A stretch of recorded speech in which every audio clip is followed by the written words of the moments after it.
hermanos, ¿cómo están ustedes? Espero que todos estén bien.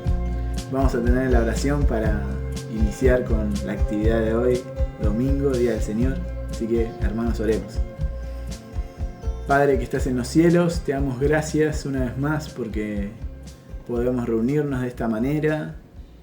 Gracias, Señor, porque nos das este medio para mantener la comunión, Señor. Y gracias porque un domingo más vamos a hacer memoria de ti, hacer memoria del Señor Jesucristo, nuestro amado Salvador.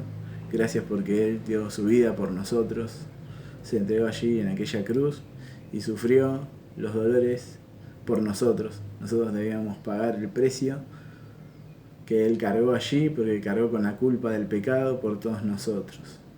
Alabado sea tu nombre, oh Señor y oh Dios Altísimo, gracias por tu obra de amor para con nosotros. Y ahora también te pedimos que bendigas todo lo que vamos a compartir. Gracias por cada hermano que ha de participar, Señor, en esta reunión. Y gracias, Señor, por la alabanza, por la música que vamos a cantar, Señor. Y también por la palabra, Señor, que tú vas a estar hablando a través del hermano que se ha preparado para esta ocasión, Señor, que ha escuchado tu voz y nos dará la instrucción de vida. Gracias, Señor, por toda tu paciencia para con nosotros y gracias porque a pesar de todas las circunstancias siempre sabemos que estás con nosotros y nos fortaleces y nos animas. Ponemos toda esta reunión en tus manos para darte la gloria y la honra en el nombre de Cristo Jesús. Amén. Muy bien, hermanos, y también a raíz de la oración que estaba haciendo quería leer un versículo que está en el Salmo 19, versículo 14, que dice: sean gratos los dichos de mi boca y la meditación de mi corazón delante de ti, oh Jehová, roca mía y redentor mío. Que nos armemos de este pensamiento ahora que vamos a cantar al Señor, que tengamos gratitud, que tengamos alabanza para Él, que nuestros pensamientos delante del Señor sean gratos, sean de reconocer cuán grandes y buenas cosas nos ha hecho el Señor y nos hace cada día también. Recordar cuánto nos ayudó en esta semana que ha pasado y que nos ayudará en esta semana que comienza. Y también recordar que Él es el lugar de refugio, el lugar firme, es la roca en la cual nos sostenemos, está sostenida nuestra vida.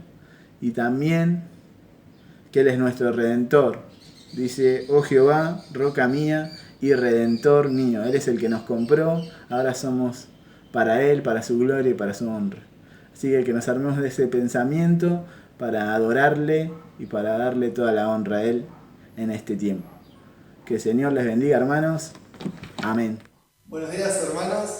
Bueno, es un privilegio nuevamente compartir este tiempo de alabanza todos juntos. Y les quería compartir un versículo que está en Isaías capítulo 54, versículo 10, dice: pues las montañas podrán moverse y las colinas desaparecer, pero aún así mi fiel amor por ti permanecerá. Mi pacto de bendición nunca será roto, dice el Señor, que tiene misericordia de ti. Y qué bueno es que Dios puede tener misericordia de nosotros, ¿no? Y después te invito a que leas ahí en tu casa el capítulo completo, entero, y Dios también es una promesa que le hace al pueblo, o sea, a su pueblo, y más adelante dice también que les va a traer paz, ¿no? Y pensaba en este himno también, que es el 408, que es el que vamos a cantar ahora, que dice: gracia, perdón y paz, y saber que Jesús nos puede dar esa paz que necesitamos en este tiempo tan difícil a veces que nos toca vivir. Vamos a adorar juntos a nuestro Señor Jesucristo.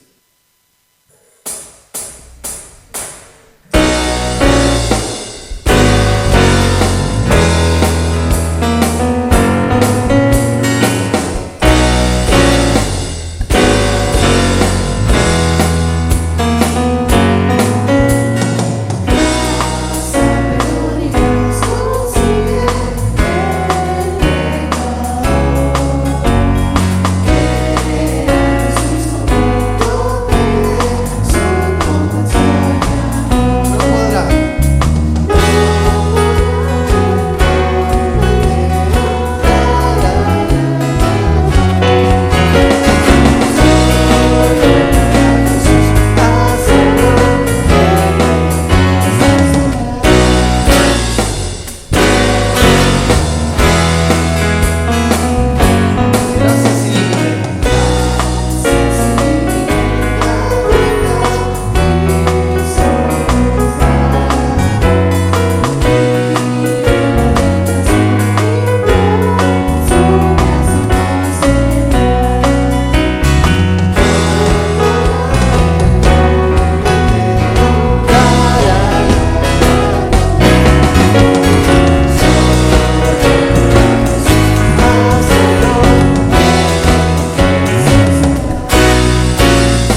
más que dice: es tu amor que rompe mi corazón.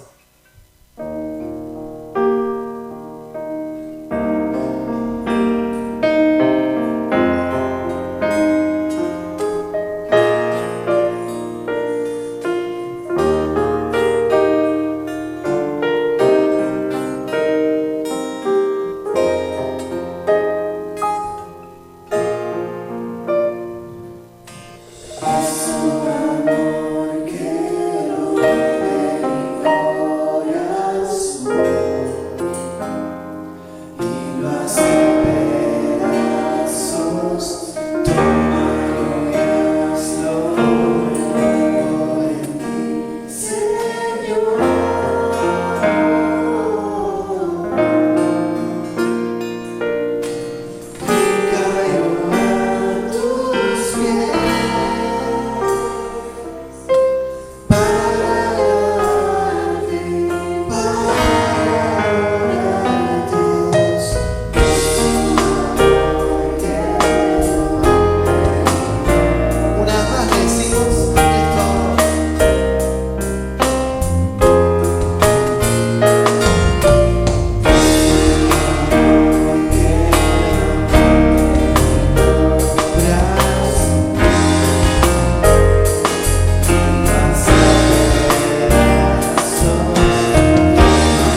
¿sí?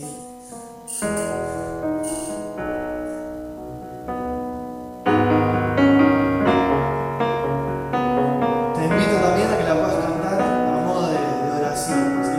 Nuestro único deseo es Jesús.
Dios, te damos las gracias por este tiempo, Señor. Gracias por este tiempo en donde podemos adorarte, en donde podemos cantarte, alabarte. Gracias por ese sacrificio tan grande que hiciste por cada uno de nosotros en la cruz, Señor. Te pedimos ahora que bendigas también, Señor, lo que queda de esta reunión, Señor, que nos hables a nuestro corazón, a nuestro entendimiento, Señor. Dejamos esta preciosa mañana en tus manos, en el nombre de Jesús. Amén. Buenos días, hermanos. Vamos a tener el mensaje hoy de la palabra basados en el capítulo 11 del libro de Hebreos, y el título de nuestro mensaje es Los ojos de la fe. Cuando leemos el final del capítulo 10, dice: Mas el justo vivirá por fe, y si retrocediere no agradará mi alma. Pero nosotros no somos de los que retroceden para perdición, sino de los que tienen fe para preservación del alma. Este versículo muy famoso, el justo vivirá por fe, está en Habacuc 2.4, pero también lo cita Pablo en 2 oportunidades, en Romanos 1.17 y también en Gálatas 3.11. El énfasis del libro de los Hebreos es en que el justo vivirá por fe, es decir, en la vida de fe, en esa vida que comprueba nuestra fe.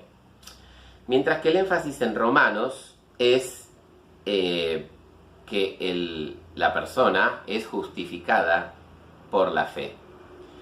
En Gálatas también la idea es siempre, la base teológica de Pablo es que la fe sola nos salva, ¿no? Justificados pues por la fe tenemos paz para con Dios. Pero en el caso de Hebreos destaca la confianza en las promesas de Dios. La traducción es bastante libre porque ellos hacían la traducción de la Septuaginta, que es esa traducción que se había hecho del hebreo al griego unos 300 años antes de Cristo, ¿no? Del versículo anterior. Pero nosotros vamos a leer algunos versículos importantes, por ejemplo el 1, que dice: es pues la fe, la certeza de lo que se espera, la convicción de lo que no se ve. Este versículo es interesante analizarlo palabra por palabra. Yo le puse como título: Viviendo en las realidades. La fe nos hace vivir en las realidades, no en una fantasía. Mucha gente quizás nos acusa de que vivimos en un mundo paralelo, digamos, como un misticismo, ¿no es cierto?, como en otra realidad. Sin embargo, la fe tiene que ver con las realidades, no con las fantasías. Por ejemplo, ahí la palabra certeza es hypostasis, que significa estar de pie. También puede significar la certeza un título o garantía. Es decir, nosotros tenemos como una garantía de que las cosas que creemos son ciertas, como si tuviésemos un título de propiedad acerca de esas cosas que estamos esperando. La palabra esperan, la certeza de lo que se espera, es la palabra pragmata en el original griego, que es algo concreto, real, práctico. De ahí viene nuestra expresión pragmático. Cosas que no pueden dejar de cumplirse. Nosotros estamos viviendo en la certeza de cosas reales, de realidades que estamos esperando, ¿no? Como la manifestación de Jesucristo, la parucía, ¿no es cierto?, el arrebatamiento de la iglesia, la redención de nuestro cuerpo. Estas cosas son realidades para nosotros. Ya tenemos como un título de garantía que, bueno, también puede ser, ¿no es cierto?, las arras de nuestra herencia, el Espíritu Santo que mora en nosotros. También después dice la convicción. La palabra convicción es una prueba convincente, en el original es elenknos, que significa quedar convicto, quedar convencido. También la persona convicta, la persona que está presa, está dentro de algo de lo que no puede salir. En realidad, una de las cosas que más nos categorizan como personas son las cosas que sabemos. No podemos ignorar las cosas que sabemos. A veces eso no es un beneficio, también puede ser una contra, ¿no? Pero, por ejemplo, una persona que entra en el marxismo queda convencida de que esa es la verdad y queda como convicta en esa ideología. Bueno, nosotros estamos convencidos de algo, como hay diferentes tipos de convicciones, ¿no? Por ejemplo, la convicción científica del experimento visual, táctil, olfativo, o sea, a través de los sentidos, porque lo vemos. Pero hay otro tipo de convicción que es por la fe, que no tiene que ver con la experiencia, digamos, de tipo científica, sino por quién lo dice. Ese es el tipo de garantía que tenemos nosotros y de convicción. Dios lo está diciendo. Entonces, por eso es que estamos seguros de que esas cosas que todavía no vemos son ciertas. La fe nos capacita, yo puse como conclusión, para entender el futuro y palpar lo espiritual. Vamos ahora al versículo 2. Dice: porque por ella alcanzaron buen testimonio los antiguos. Esto yo puse sembrando con nuestro ejemplo. O sea, la fe nos hace vivir en las realidades de las cosas que esperamos, que aún no vemos, pero que estamos seguros de que son así. Y ahora la fe nos hace sembrar con nuestro ejemplo. La vida de fe es la vida que realmente es más valiosa a los ojos de Dios, pero que también deja una estela en el mundo, ¿no? Como decía Machado, el famoso poeta, caminante no hay caminos, solo estelas en la mar, ¿no? Se hace camino al andar, decía él, ¿no? Bueno, de alguna manera lo que tenemos son ejemplos de vida en las Escrituras, también en nuestros contemporáneos, las personas que nos precedieron, de una vida que uno dice, bueno, yo quisiera ser como esta persona, ¿no?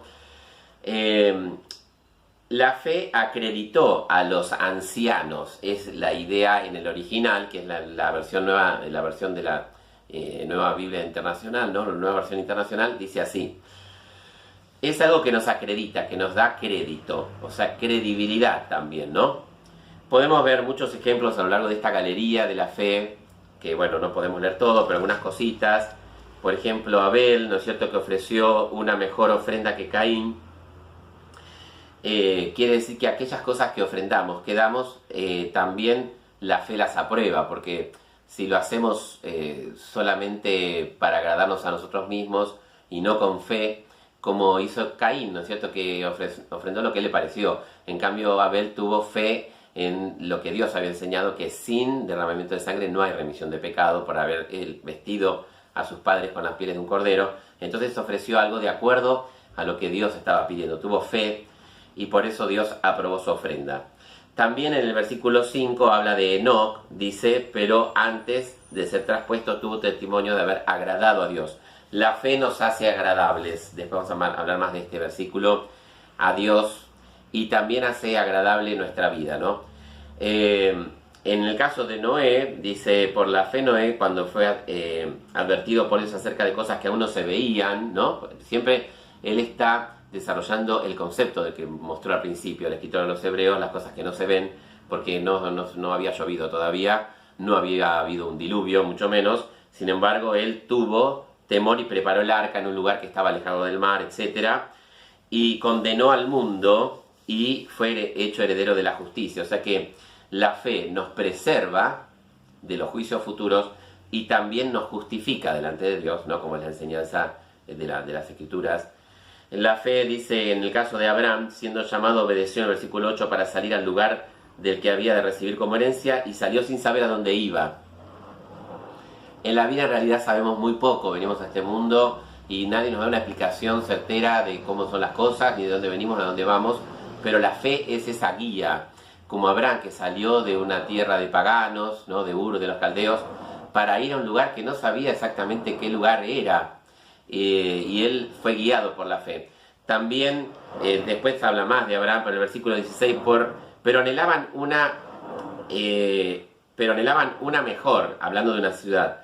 Esto es celestial, por lo cual Dios no se avergüenza de llamarse Dios de ellos, porque les ha preparado una ciudad. Dios de ellos.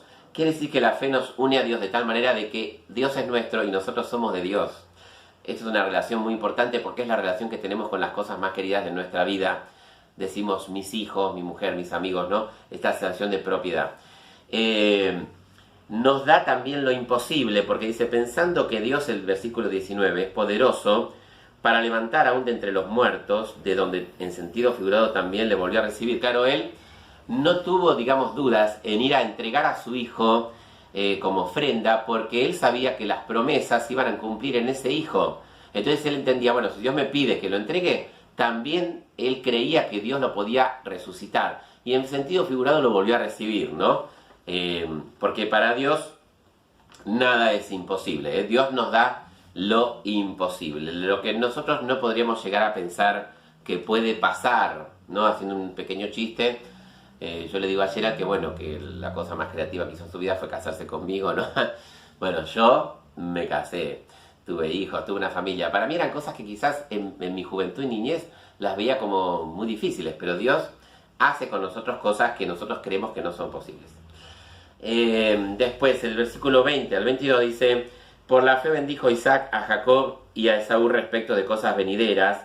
Por la fe Jacob al morir bendijo a cada uno de sus hijos, a los hijos de José, y adoró apoyado sobre el extremo de su bordón. Por la fe José al morir mencionó la salida de los hijos de Israel y dio mandamientos acerca de sus huesos. Así que, tanto en el ejemplo de Isaac, de Jacob, de José, vemos que la fe nos hace bendecir.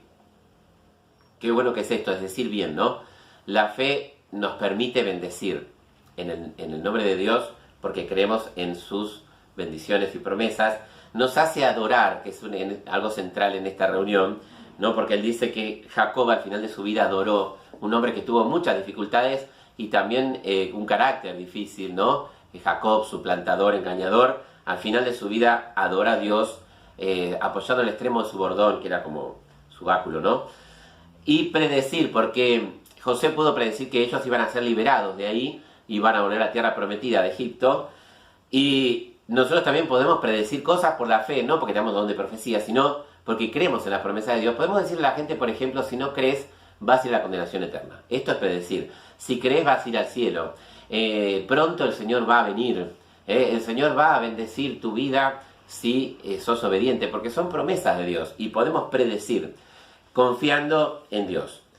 También el versículo 23 dice, por la fe Moisés cuando nació fue escondido por sus padres, bueno, porque lo vieron niño hermoso, y ellos no temieron la persecución que estaban sufriendo. Es decir, la fe nos hace ser valientes en una circunstancia difícil como Amram y Jocabed, ¿no? Nos hace elegir lo mejor, dice, porque por la fe Moisés, el 24, hecho ya grande, rehusó llamarse hijo de la hija de Faraón, escogiendo antes ser maltratado con el pueblo de Dios que gozar con los deleites temporales del pecado, teniendo por mayores riquezas el vituperio de Cristo que los tesoros de los egipcios, porque tenía puesta la mirada en el galardón. Por la fe dejó Egipto, no temiendo la ira del rey, porque se sostuvo como viendo al invisible. Abraham y Moisés son las personas más destacadas en esta narración porque eran dos personas que para los hebreos eran muy importantes, y todo el desarrollo de este capítulo muestra la grandiosa fe de estas personas para terminar el capítulo 12 con puesto los ojos de Jesús como que Él es mejor, es la carta de las cosas mejores. Pero lo que podemos aprender acá es que primero la fe nos hace elegir lo mejor. A las vistas humanas era mejor quedarse en el palacio, ser la hija el hijo de la hija de Faraón, gozar de los temporales placeres del pecado, ¿no? Porque obviamente esas cortes paganas eran muy pecadoras y tenían mucha riqueza material, incluso científica. Él era la civilización más adelantada de su época. Él eligió ser contado con los esclavos, salir al desierto, es decir, una vida muy diferente, a ojos humanos no preferible, pero sí él hizo que su vida sea trascendente a los ojos de Dios, y por supuesto a lo largo de la historia, porque Moisés si no hubiese sido un personaje secundario en la historia de Egipto y nada más, pero hoy es uno de los grandes personajes de la historia de la humanidad. Esto de la trascendencia es muy importante. Me acuerdo Jorge había hablado un poquito de esto a veces con el tema de las adicciones, la persona que solamente ve el futuro. La fe nos hace elegir por cosas que tienen valor hacia el futuro, no el presente, perdón. Los drogadictos solamente ven el presente, ¿no? O cualquier otro tipo de adicción. De disfrutar ese momento sin pensar en las consecuencias. Bueno, la fe nos hace elegir algo que tiene unas consecuencias eternas. La trascendencia es lo que más trascendencia le da a nuestra vida. Bueno, podemos hablar mucho más, pero no sostiene, porque se sostuvo como viendo al invisible, siempre citando, ¿no es cierto?, las cosas que no se ven como si se vieran. La fe nos salva también, versículo 31 dice, por la fe la ramera no pereció juntamente con los desobedientes, habiendo recibido a los espías en paz. Esta mujer que vivía en el muro, todo el muro se cayó, pero ese pedacito del muro no se cayó. No fue un terremoto, porque todo se hubiese caído, fue una obra milagrosa de Dios. Quedó ese pedacito ahí y toda su familia estaba ahí y fueron entonces los espías a salvarla. Esto es una imagen gráfica, muy gráfica de lo que es la fe en medio de la incredulidad, ¿no es cierto? Es algo que nos mantiene de pie.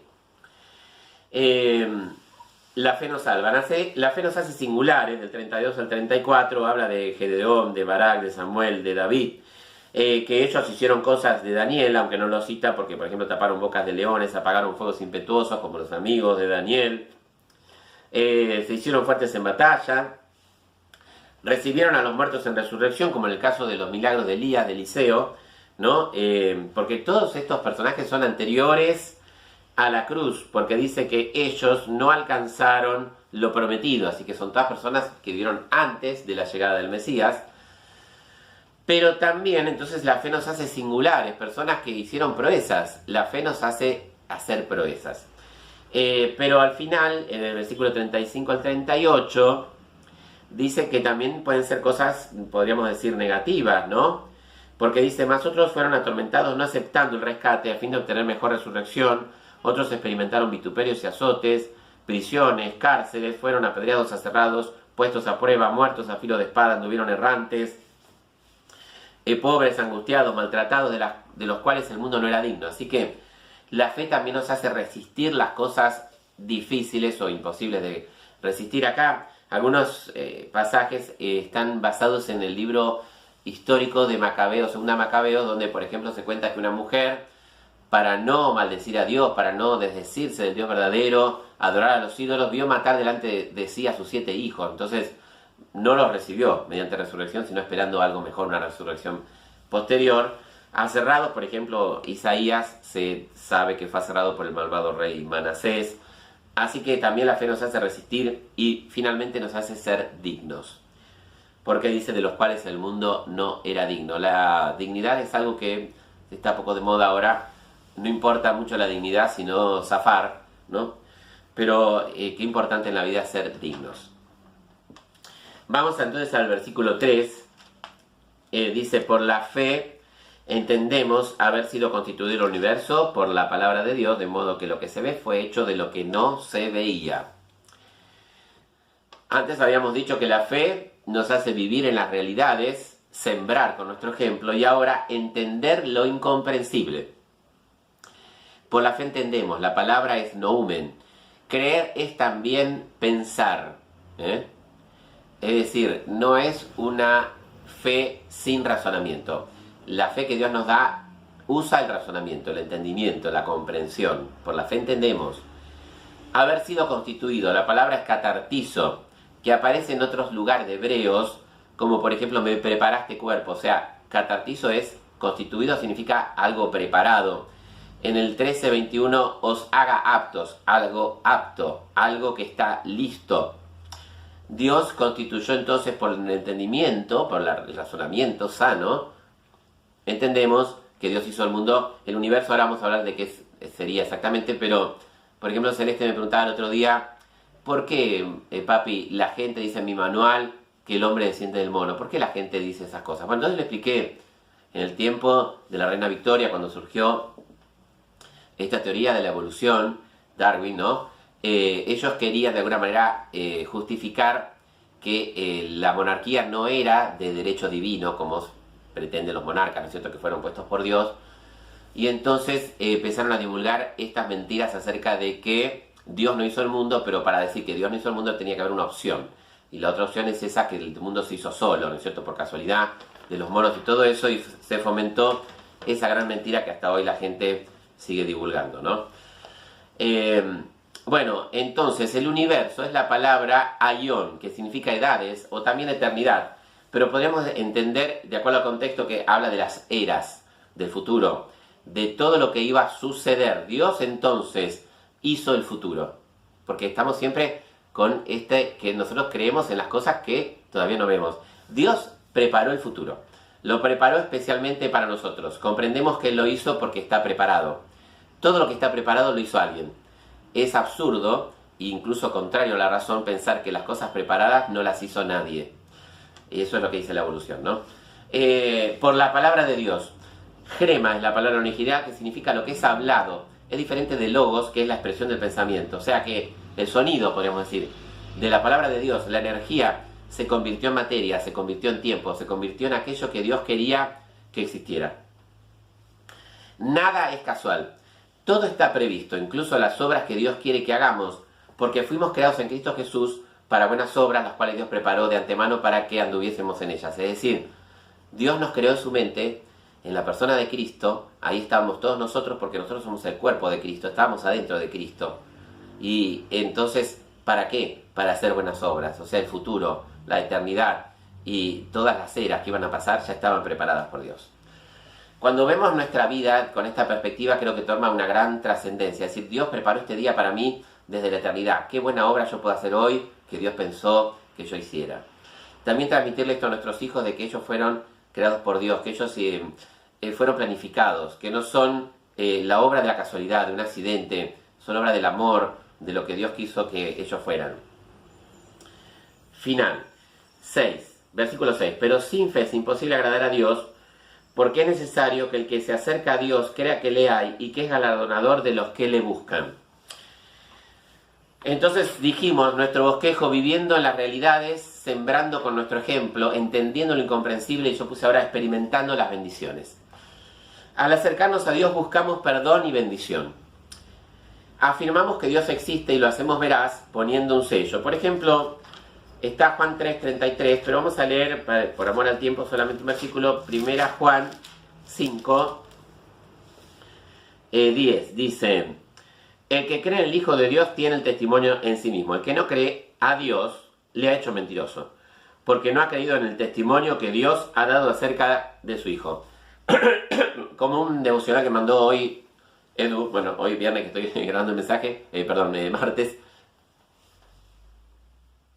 decía que el amor es valiente, dice la verdad.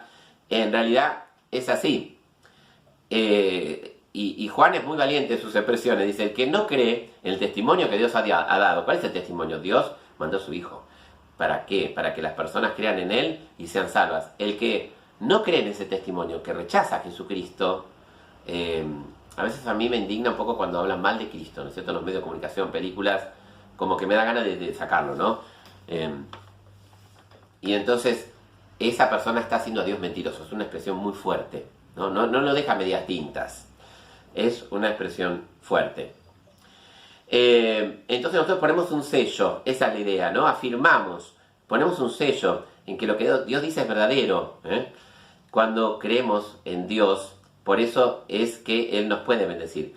Si bien Dios perdonó todos nuestros pecados cuando nos convertimos, esto es importante de aclarar, porque a veces, bueno, no se tiene tan en cuenta, pero, por ejemplo, Hebreos 10:14, porque con una sola ofrenda hizo perfectos para siempre a los santificados. Jesucristo murió, nosotros ya somos santos a la vista de Dios.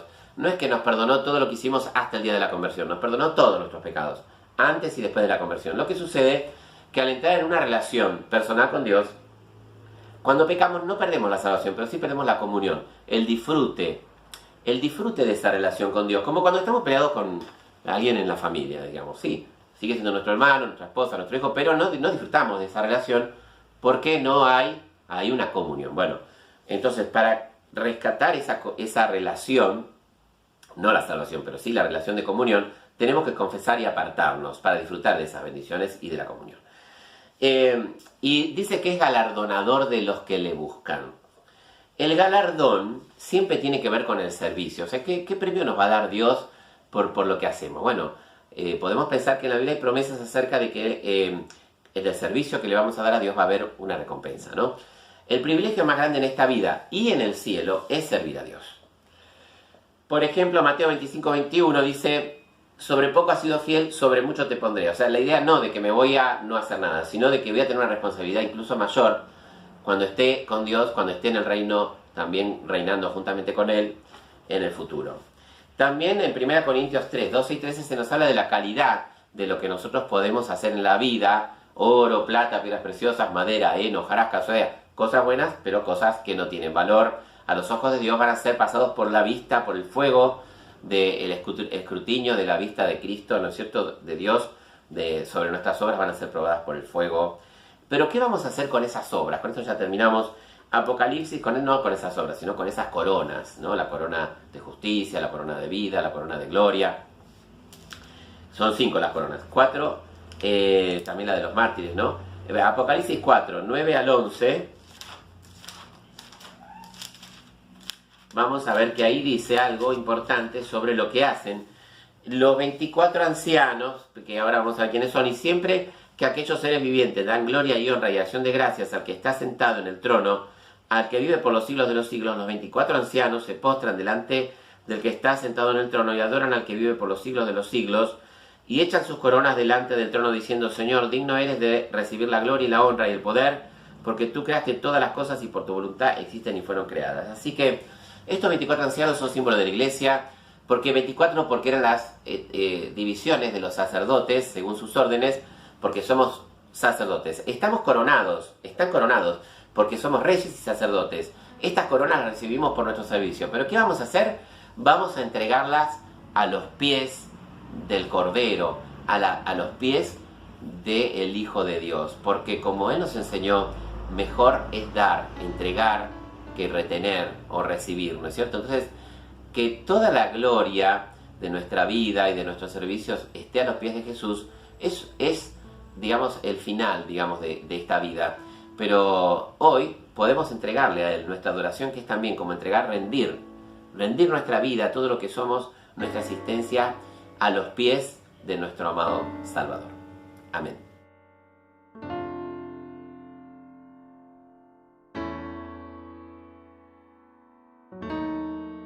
¿Qué tal, hermanos? Buenos días. Qué bueno que es participar de la Cena del Señor.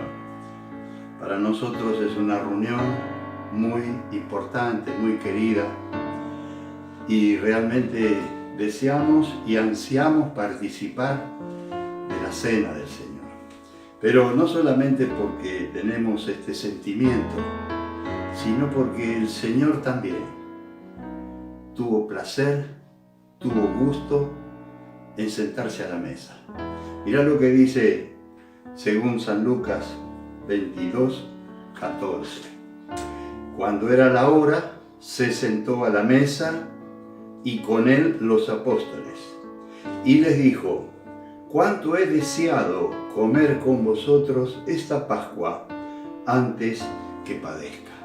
¿Te das cuenta? El Señor tuvo un gran placer en sentarse con sus discípulos y participar del pan y del vino. Y yo te invito ahora que unamos nuestras mentes, nuestros sentimientos, nuestro corazón en participar del pan. Vamos a orar por el pan, agradeciendo al Señor por su cuerpo. Gracias, Señor, te damos en esta mañana una vez más en nuestras vidas, porque tú has muerto por nosotros en la cruz. Llevaste nuestros pecados sobre ti, nos salvaste de ir al infierno, y a través de tu padecimiento, tu dolor, tu sufrimiento, tu muerte y tu resurrección, hoy tenemos la dicha, el gozo y la esperanza de verte muy pronto allá en el cielo, cuando nos vengas a buscar o cuando partamos naturalmente de esta vida. Este pan que ahora vamos a partir y participar es el símbolo que en aquel momento, como hemos leído en tu palabra, en cuanto he deseado participar. Y nosotros también tenemos deseos inmensos en participar de este pan, símbolo de tu cuerpo. Gracias, Señor, por ocupar nuestro lugar en la cruz. A ti, Señor, sea la gloria para siempre jamás. Amén. Este pan que partimos es el símbolo del cuerpo del Señor Jesucristo. Y lo hacemos con mucho gusto, como Él también lo hizo, porque sabemos que tenemos la esperanza centrada allá en el cielo. A Él sea la gloria por los siglos de los siglos. Amén.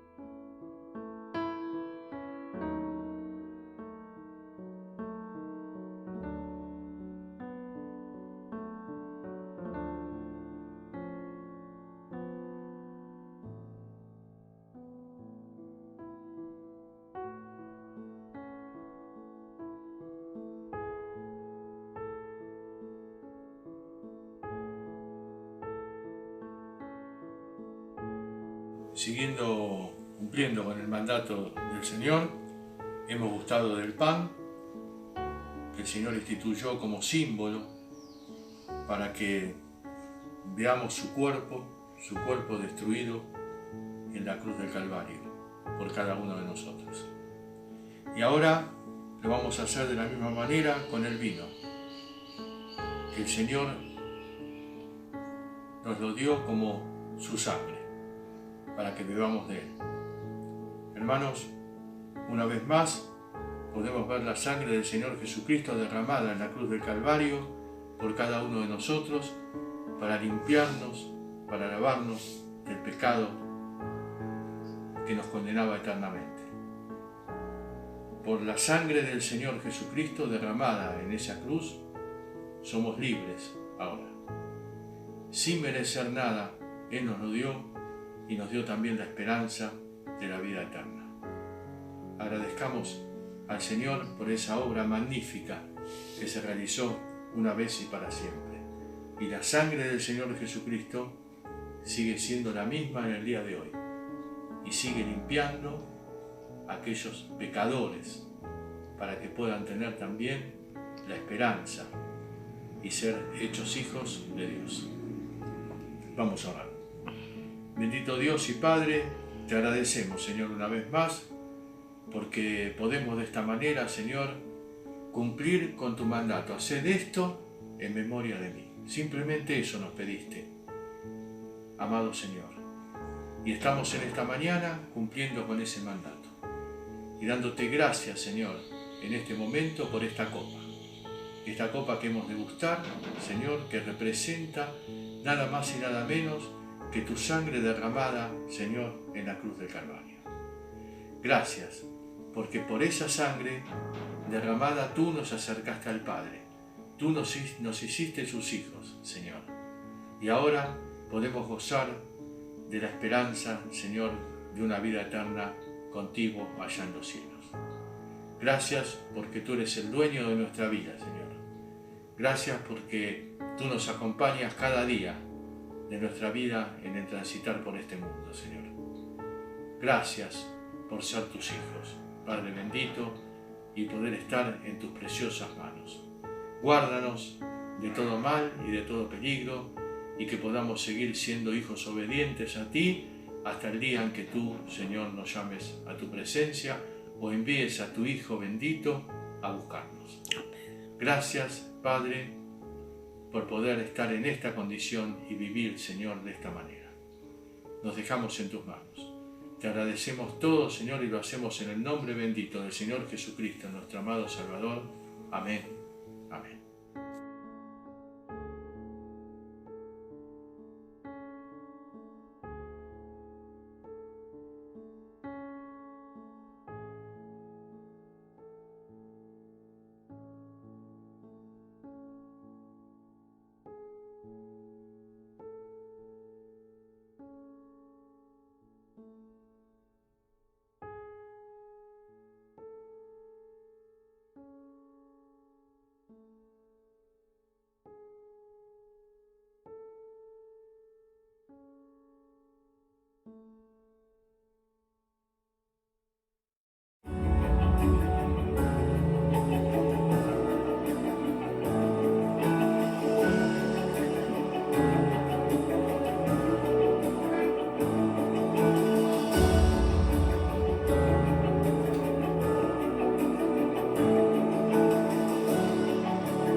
Qué enorme privilegio, queridos hermanos, tenemos en este tiempo, ¿no? En el siglo XXI, cada uno en nuestros hogares poder de esta manera hacer memoria de nuestro amado Salvador, a través del pan, a través de la copa, realmente un tiempo precioso, maravilloso, en el cual podemos abrir nuestro corazón y amar y adorar a nuestro amado Salvador, ¿sí? Les invito a orar, hermanos, para tener un cierre, ¿sí?, de este tiempo de adoración. Oremos. Amado Dios, te damos gracias en esta hora por este privilegio, como decíamos recién, de estar haciendo memoria de nuestro amado Salvador en este siglo XXI que estamos viviendo en la cuarentena, por lo tanto cada uno en su respectivo hogar. Pero qué lindo, Dios, en cada hogar una lucecita, un corazón abierto para elevar así nuestra adoración, nuestro amor, nuestra alabanza así hacia tu persona, sabiendo que ahora tenemos libre acceso a tu presencia gracias a la sangre de Jesucristo vertida allí en la cruz del Calvario. Oh Padre Celestial, te amamos, te damos gracias por esta salvación tan grande que estamos disfrutando en estos tiempos. Te damos gracias y oramos en el nombre del Señor Jesucristo. Amén.